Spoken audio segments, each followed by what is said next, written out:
नमस्कार, आपका बहुत बहुत स्वागत है हमारे चैनल लीगल आउटलुक में। 15 मई 2021 को मैंने एक वीडियो बनाया था। उस वीडियो का टॉपिक था कि क्या प्रोबेट लेना आवश्यक है या क्या प्रोबेट किसी विल के लिए मैंडेटरी है या लेटर ऑफ एडमिनिस्ट्रेशन मैंडेटरी है। ये मेरा पहला वीडियो था जो कि 50,000 व्यूज़ पाया था और बहुत सारे सवाल आए थे। तो आज मैं बैठ के देख रहा था उन सवालों में, तो एक सवाल जो बड़ा कॉमन था और कई लोगों ने पूछा था कि क्या विल की कोई वैलिडिटी पीरियड होती है। मीन्स कि अगर उस पीरियड तक उस विल को यूज नहीं किया जाए तो विल एक्सपायर कर जाता है। ये बहुत सिंपल चीज़ है और ज़्यादातर लोग जो लीगल प्रैक्टिस में है वो इसको जानते हैं इसका जवाब। लेकिन ये वीडियो मैं उन कॉमन लोगों के लिए बना रहा हूँ जिसके लिए जो कानूनी बैकग्राउंड से नहीं है और वो अपनी जानकारी के लिए इसे जानना चाहते हैं।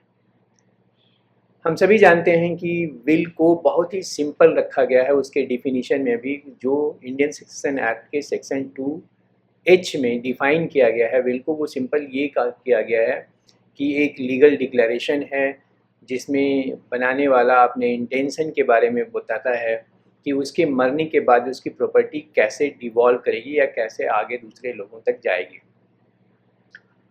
तो हमें ये समझ आया कि विल एक डिक्लेरेशन है और इसको पूरा ऑल इंक्लूसिव बनाया गया है। हम सभी जानते हैं कि जो प्रॉपर्टी है किसी व्यक्ति के बाद दूसरे के बाद उसके लीगल हेयर्स के पास या वो जिसको चाहता है वो देना, वो दो तरीके से जाता है। एक, अगर उसकी इंटेस्टेट डेथ हो गई, मीन्स कि बगैर कोई डॉक्यूमेंट जैसे विल बनाया उसकी डेथ हो गई, तो उसका वो प्रॉपर्टी फिर उस व्यक्ति के पर्सनल लॉ, जैसे हिंदू के केस में लेके चलें तो हिंदू सक्सेशन एक्ट के ज़रिए जाता है उसके नेचुरल लीगल हेयर्स को, जो उसके वारिस होते हैं उसको जाता है। और दूसरा तरीका ये है कि वो अपनी एक इंटेंशन को क्लियर करते हुए ये विल बना दे कि वो किसे देना चाहता है, तो फिर वो प्रॉपर्टी आगे जाता है उसके विल के ज़रिए या टेस्टामेंट्री डॉक्यूमेंट कहते हैं इसको, उसके ज़रिए। तो जो क्वेश्चन वैलिडिटी की बात है, तो ऐसी कोई वैलिडिटी पीरियड नहीं होती है और जो विल है वो जब तक चैलेंज ना हो जाए या जब तक उसकी वैलिडिटी को कोर्ट ने रिजेक्ट ना कर दिया हो, उसको इनवैलिड ना डिक्लेयर कर दिया हो, तब तक वो विल वैलिड है। और ये तो इतना सिंपल है कि इसके विल को बनाने के लिए कोई गाइडलाइंस ही नहीं है कि इस तरह के पेपर पे होना चाहिए, इस फॉर्मेट में होना चाहिए, रजिस्टर्ड होना चाहिए, सब कुछ नहीं है। हाँ, सेक्शन 63 इंडियन सक्सेशन एक्ट थोड़ी सी चीज़ों को क्लियर करता है कि विल को अटैच्ड कैसे होना है। और जो मेन रिक्वायरमेंट है कि जो व्यक्ति विल को बना रहा है उसको ये पता होना चाहिए कि वो क्या डॉक्यूमेंट बना रहा है, किस पर्पज़ से बना रहा है, किसके फेवर में बना रहा है। मतलब ये वो साउंड डिस्पोजिंग माइंड में होना चाहिए, उसको डॉक्यूमेंट के का पर्पज़ पता होना चाहिए। और तो जो चीज़ है मोटे शब्दों में ये कहें कि कोई वैलिडिटी पीरियड नहीं। हाँ, विल का वैलिड होना ज़रूरी है। अगर विल चैलेंज नहीं होता है लीगल हेयर्स के द्वारा या किसी व्यक्ति के द्वारा कोर्ट में, तो वो वैलिड है, उस पर काम उसका यूज़ जैसे होना है वो हो रहा है। लेकिन द मोमेंट वो चैलेंज हो जाता है तो फिर उसकी वैलिडिटी को देने का पावर इंडियन सक्सेशन एक्ट के द्वारा डिस्ट्रिक्ट जज के पास है। तो जो व्यक्ति के फेवर में विल है वो लेकर कोर्ट जाए, प्रोबेट ले, अगर टेस्ट उसमें कोई एग्जीक्यूटर अपॉइंटेड है उस विल में तो प्रोबेट लेगा, और एग्जीक्यूटर अपॉइंटेड नहीं है तो कोई बेनिफिशियरी जाएगा, फिर वो कोर्ट जाएगा।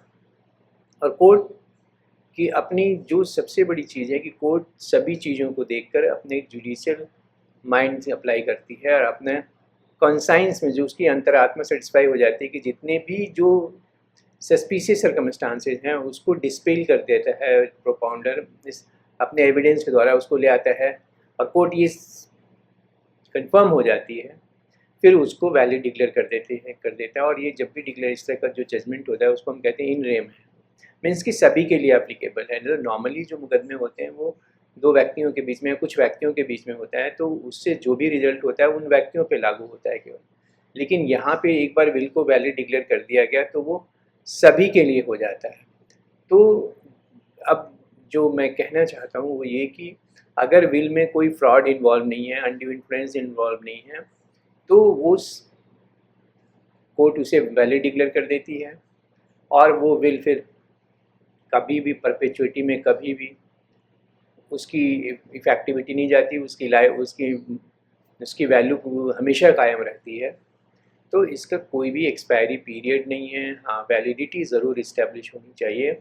लॉ की ये रिक्वायरमेंट है। जैसे इसके लिए स्पेसिफिक सेक्शन 63 दिया हुआ है इंडियन सेक्शन एक्ट में। फिर वो प्रूफ कोर्ट में जिस तरीके से होना चाहिए वो सेक्शन 68 इंडियन एविडेंस एक्ट में दिया हुआ है। अगर एक बार प्रूव हो गया फिर उसकी वैलिडिटी हमेशा के लिए है। तो होप आपको समझ आ गया होगा। और मैंने जिस वीडियो का जिक्र शुरू में किया 15 मई 2021 को बनाया था, जिसको काफ़ी व्यूज़ मिले। सिमिलरली दूसरा वीडियो है कि किस किस ग्राउंड पे वैलिडिटी चैलेंज हो सकती है, उसका भी मैं आपको लिंक इसमें डाल रहा हूँ और आप देखिए और आपकी बेसिक अंडरस्टैंडिंग और बेहतर हो जाएगी। धन्यवाद। अपनी कोई भी व्यूज़ हैं, कोई भी विचार हैं, कोई भी इशूज़ हैं, प्लीज़ मुझसे शेयर कीजिए, जिससे कि मैं आपकी व्यूज़ पर डिस्कशन कर सकूँ, आपके इशूज़ पर डिस्कशन कर सकूँ। धन्यवाद।